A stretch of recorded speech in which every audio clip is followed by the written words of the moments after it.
ಎನ್ಸಿಎಬಿ ಟೈಮ್ಸ್ಗೆ ಸ್ವಾಗತ. ನಾನು ದರ್ಶನ್ ಹುಣಸೂರು. ಲೋಕಸಭಾ ಸ್ಪೀಕರ್ ಆಯ್ಕೆ ಜೂನ್ 26ರಂದು ನಡೆಯಲಿದ್ದು, ಜೂನ್ 25ರಂದು ಬಿಜೆಪಿ ತನ್ನ ಅಭ್ಯರ್ಥಿಯ ಹೆಸರನ್ನ ಪ್ರಕಟ ಮಾಡಲಿದೆ. ಈ ಮಧ್ಯೆ ಡೆಪ್ಯೂಟಿ ಸ್ಪೀಕರ್ ಹುದ್ದೆಯನ್ನ ವಿಪಕ್ಷಕ್ಕೆ ನೀಡದೇ ಇದ್ರೆ ಸ್ಪೀಕರ್ ಸ್ಥಾನಕ್ಕೆ ಅಭ್ಯರ್ಥಿಯನ್ನ ಕಣಕ್ಕಿಳಿಸುವುದಾಗಿ ಕಾಂಗ್ರೆಸ್ ಹೇಳಿಕೆ ಕೊಟ್ಟಿದೆ.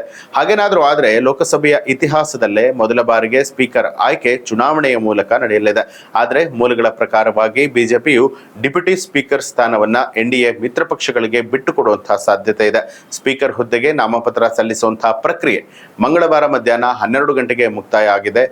ಈಗ ಹಂಗಾಮಿ ಸ್ಪೀಕರ್ ಆಗಿರುವಂತಹ ಭರ್ತೃಹರಿ ಮಫ್ತಾಬ್ 17ನೇ ಲೋಕಸಭೆಯಲ್ಲಿ ಸ್ಪೀಕರ್ ಆಗಿದ್ದಂತಹ ಓಂ ಬಿರ್ಲಾ, ಆಂಧ್ರ ಬಿಜೆಪಿ ನಾಯಕಿ ಡಿ ಪುರಂದರೇಶ್ವರಿ ಹಾಗೂ ರಾಧಾ ಮೋಹನ್ ಸಿಂಗ್ ಅವರು ಸ್ಪೀಕರ್ ಸ್ಪರ್ಧೆಗೆ ಮುಂಚೂಣಿಯಲ್ಲಿದ್ದಾರೆ. 543 ಸದಸ್ಯ ಬಲದ ಲೋಕಸಭೆಯಲ್ಲಿ ಎನ್ಡಿಎ 293 ಸ್ಥಾನಗಳಿಗೆ ಪೂರ್ಣ ಬಹುಮತವನ್ನ ಹೊಂದಿದ್ರೆ ಐಎನ್ಡಿಐಎ ಒಕ್ಕೂಟವು 234 ಸದಸ್ಯರನ್ನ ಹೊಂದಿದೆ. ಲೋಕಸಭಾ ಸ್ಪೀಕರ್ ಆಯ್ಕೆಯ ಸಂಬಂಧ ಬಿಜೆಪಿ ತನ್ನ ಮಿತ್ರ ಪಕ್ಷಗಳ ಜೊತೆಯಲ್ಲಿ ಮಾತುಕತೆ ನಡೆಸಿದೆ ಅಂತ ಹೇಳಿ ಮೂಲಗಳು ತಿಳಿಸಿದೆ.